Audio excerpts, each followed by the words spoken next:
EFCC chairman when they park boys for everywhere, when they own phone and laptop, see bandit with guns, with armor tanks. Mokuna go park them. DSS, when they sabi they arrest people like the show worry, so they arrest people like the very dark man, they arrest activists and they arrest people for this country. See, now military weapon this bandit they will for year, armor tank and the whole land for years so. They video and they come outside. Mona go find them. Now people want off phone, they do video like this. Now they find, they detect where they did. Now call they arrest them. Commissioner of Police, IGP or police, Mr. Arresting so worry. Oh yeah, Mona go arrest this, Mona find them for bush. Our military personnel, Mona go find people for bush. Now uniform and they personate so. Now uniform on a weapon, all these people they carry the personnel, they put on camera, so Mokuna go pack them. I'm not supporting crime. I'm not supporting fraud. But the way EFCC chairman say they pack boys when old phone and laptop, people cannot go enjoy again for this country. All right. There has been a disturbing video flying all over social media where some assumed Boko Haram members, terrorists, are showing off armor tanks that they acquire. Yes. And looking at this video now, you will see that these armor tanks, you know, seems to be new ones. Now the question is, and not only new armor tanks, so they are also showing color. You know what I mean by color now? They are showing it off. Now my question is, how did these Boko Haram people, how did they acquire these armor tanks and color? How? Did they fly from heaven? I'm asking, did these cars, these armor tanks, did they fly from heaven? Did they fall from heaven? How did they acquire it? Where did they buy it? Which money, or how were they able to do the transaction that made them to buy this? And after buying it, how did these tanks get to their camp? How did it get to their camp? Not only that, this video came out, this one I'm about to tell you now, came out a couple of months ago, that the Nigerian terrorist organization, Nigerian terrorists anyways, that they have acquired drones. Nigerian terrorists or some terrorists in Nigeria has acquired drones that they used to do attack. Since November of last year, we noticed the introduction of the use of armed drones to carry out attacks. Like you will find out in Israel and Ukraine, these drones are difficult to detect by conventional radar detection systems. So the Nigerian army recently released a statement stating that the Boko Haram that our brothers, Nigerian army, are fighting and now fighting back with drones, not just anyhow drone that is equipped with weapon. Meaning say you go day ground, they try fight for ground, they will now fly with drone from up, they fight you from up. So you now wonder why our brothers in the military are dying in mass. Because recently a lot of ambush attacks were carried out on Nigerian armies in Borno State, and the press are not even talking about it enough, that many, more than hundreds of Nigerian soldiers were ambushed and unalive. In fact, a lot of horrific, I don't even know how to describe it, because it's quite appalling that you see the kind of inhuman treatment that those terrorists or those Boko Haram are doing to our brothers in the north. In fact, they are going through a lot. This is a call to the Nigerian government to please. To furthermore on this, the Nigerian government recently said that they want to commit our forests into international organization or international force to help us combat the terrorists in the forest. I wish they can do this. Not only that, let me also show you a video where terrorists in Nigeria are showing off money. Nigerian currency, they are showing it off. They are saying they have a lot of money. Look at it. Terrorists are making it big. They are cashing out. That is why terrorism can never stop. Look at it, money. Now, the question is, how did they get this money? From which bank did they withdraw it? From which account? Hey! What a country called Nigeria. What a country. Terrorists are making videos, posting online. Nobody is able to track them. Nobody is able to get their location. But watch now. Do small thing and post it on social media. They will track you, they will come and pick you up. Nigerians should be asking questions and not just asking. Demand an urgent answer. Demand an answer immediately. How did we get to this point? That Boko Haram now show off military tanks that they have acquired. And you say that, when are we going to escape this? Or how are we going to escape it? How? I'm asking, no, I'm asking. Anyway, the Nigerian chief has come out to say something about this. So please, listen to what he said. Because as he was speaking, I heard him say that some people do some videos and post on social media and say, trying to put fear in people's mind. I'm not trying to put fear. That is why on this channel, I tell you that whatever I post here, I give you facts and figure. I show you the video or I show you the write-up. So please, I beg you to do well to listen to what he said about this military tanks and whatever. After hearing it, then you do well to drop your comment on the comment section, what to think. My question remains, how did Boko Haram, how did terrorists acquire drones and armor tanks in Nigeria? How? Joint Task Force South-South Operation Delta Safe. Troops of Operation Delta Safe during the period of a review sustained operational tempo against crude oil thieves and criminals in the Niger Delta.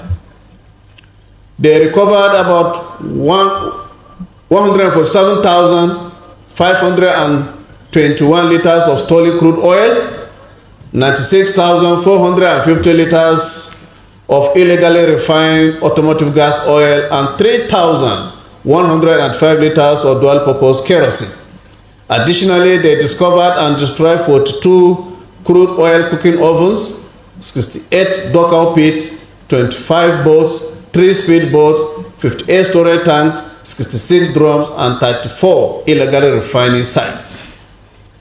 Other items recovered during the week include pumping machines, drilling machines, tricycles, motorcycles, mobile phones, and 5 vehicles. Furthermore, 27 oil thieves and other criminals were arrested, while assorted arms and ammunition were also recovered. Again, between 1st to 3rd May, troops while conducting offensive operation made contact with criminals in Dokwa and Isoko West local government area of Delta State. During the operations, the troops arrested 3 criminals and recovered large quantities of natural gas. Similarly, between 2nd to 4th May 2025, troops acting on a tip-off arrested 6 suspected vandals, kidnappers in Anelga and Oyobo local government areas of River State, as well as Ope local government area of Delta State. The criminals were handed over to appropriate authorities for necessary action. Now a word on Joint Task Force Southeast Operation Udoka. Troops of Operation Udoka have sustained offensive operations during the period under review. Between 30th April to 6th May 2025, troops while conducting offensive operations made contact with terrorists in Osu and Idea, 2 local government areas of Imo State, as well as Ihaila and Ogu local government areas of Anambra and Enugu States, respectively. During the operations, also troops neutralized terrorists and recovered arms, ammunition, and some improvised explosive devices, making materials from them. Similarly, on the 1st of May, acting on credible intelligence, the troops arrested a suspected criminal in Agu local government area of Enugu State. Arrested suspect was handed over to appropriate security authorities for further action. In closing, troops of Armed Forces of Nigeria will continue its operations across the country within the ambit of the law, giving due regard to human rights in line with global best practices, in order to safeguard national security, support our allies, and maintain regional stability.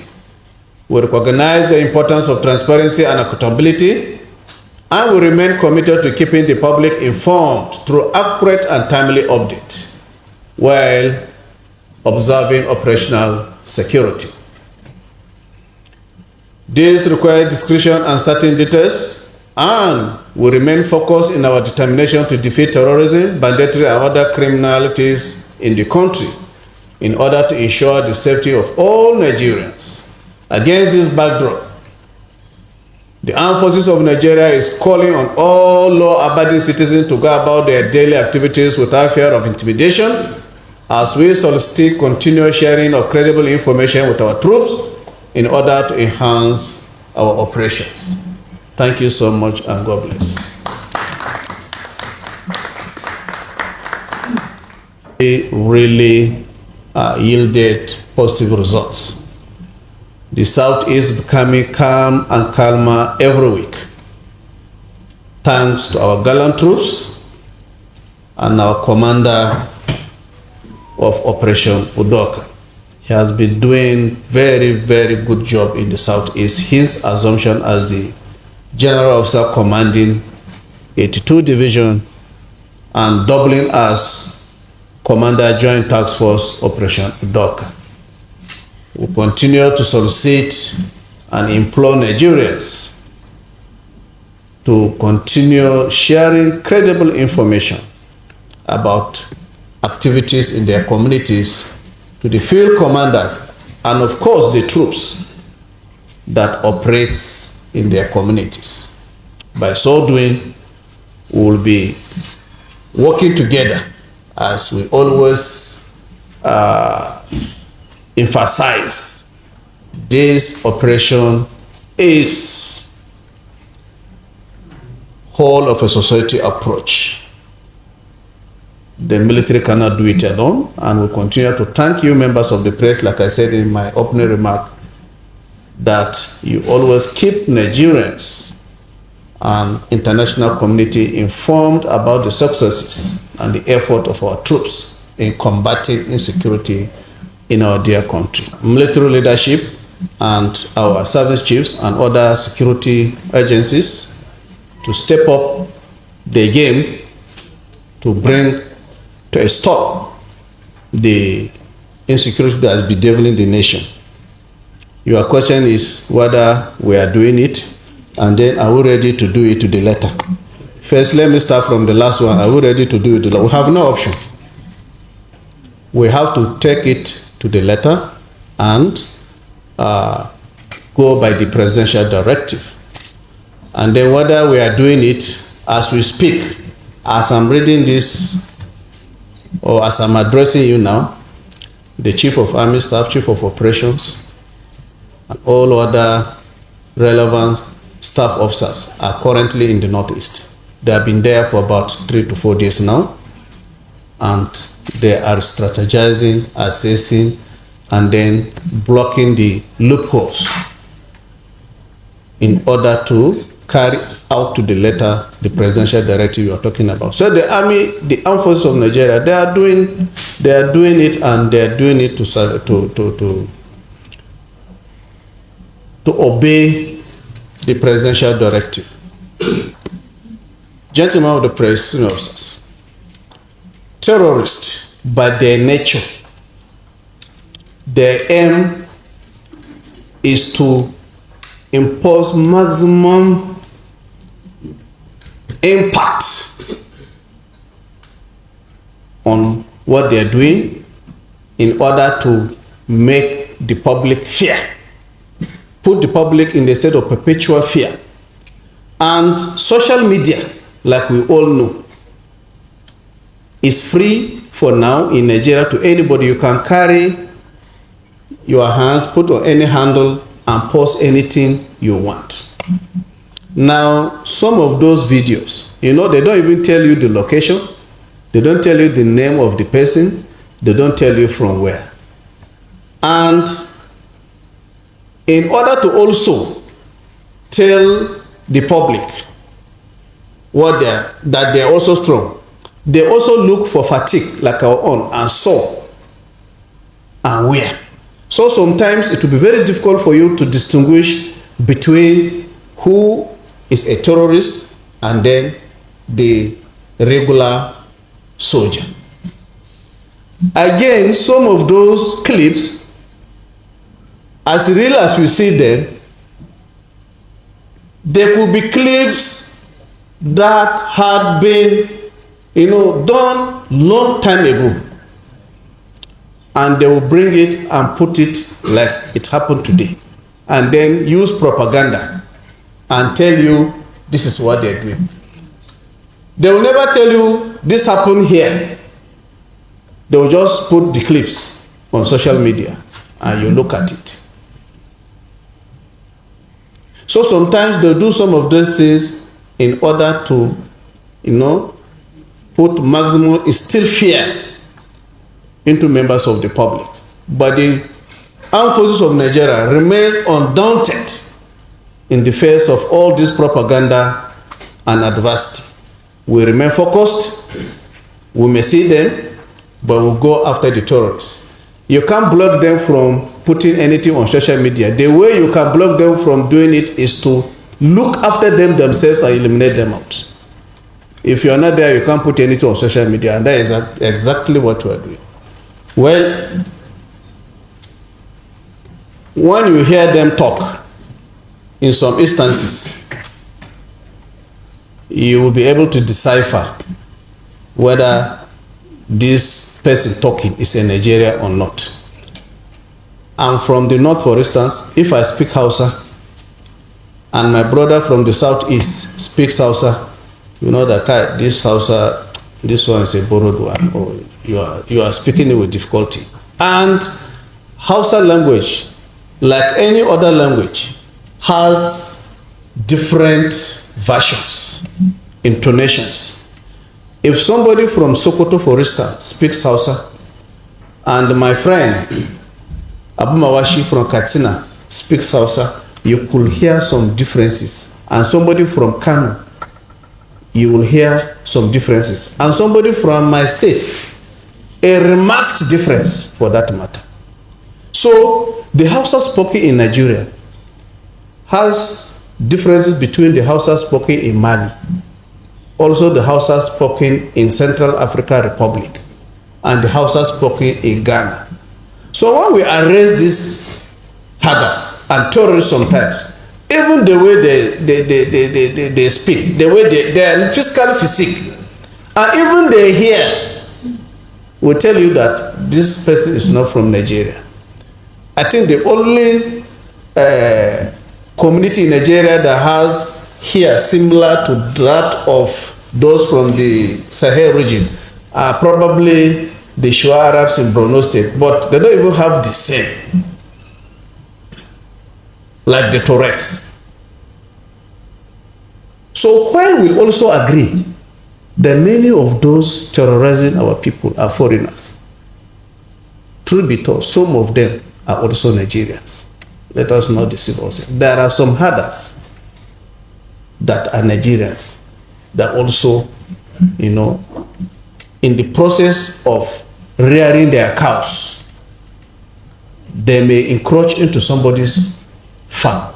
And before you know it, a conflict would issue between the herder and the farmer.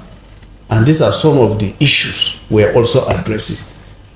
But note that most of the violent and incessant killings you are hearing in some parts of this country are perpetrated mostly by those that find their ways into the porous border of our country to perpetrate this evil. But we must, as a nation, rise up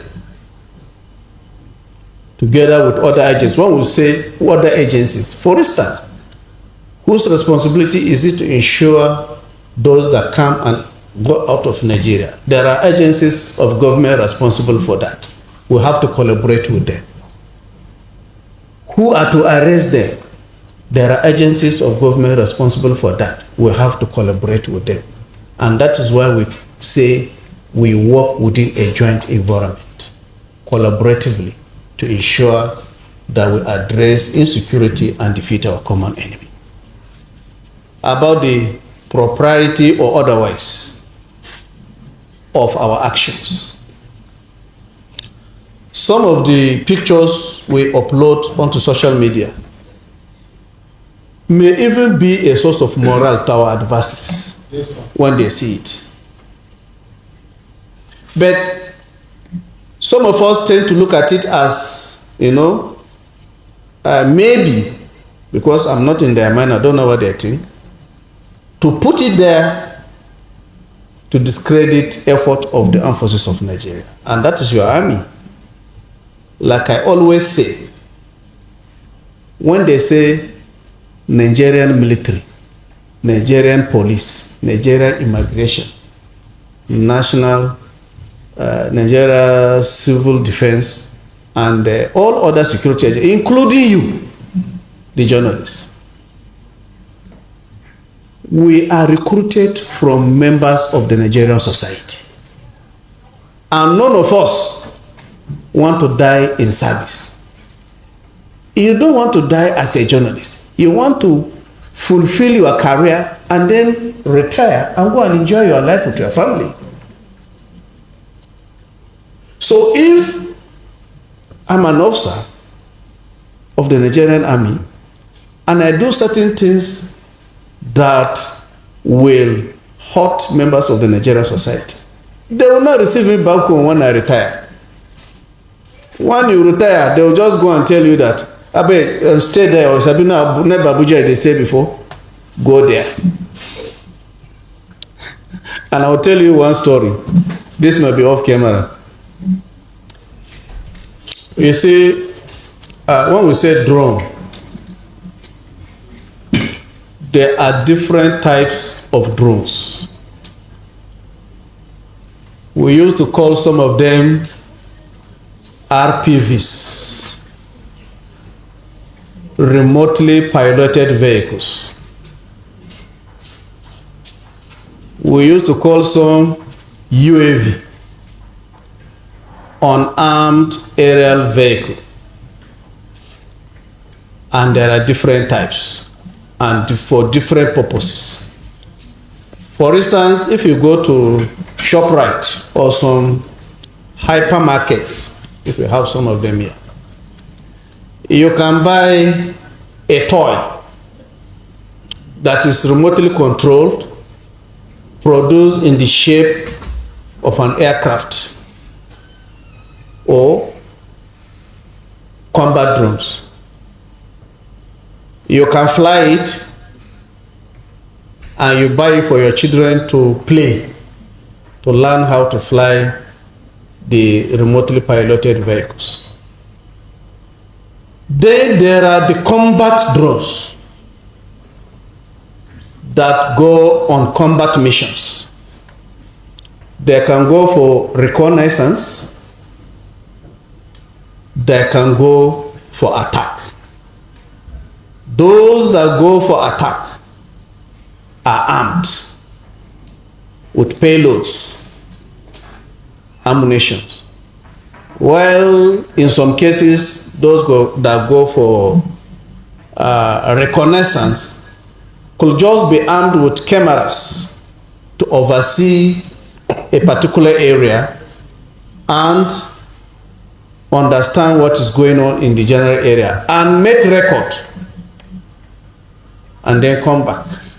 Some even have the capability of sending messages about a particular geographical area and the activity that is happening therein to the control room somewhere, operational center. That the terrorists have acquired combat drones. That is not for now, to our knowledge, that they have combat drones that they attack, because I don't think there has been any occurrence where our troops were attacked by combat drones by terrorists. We have not seen that.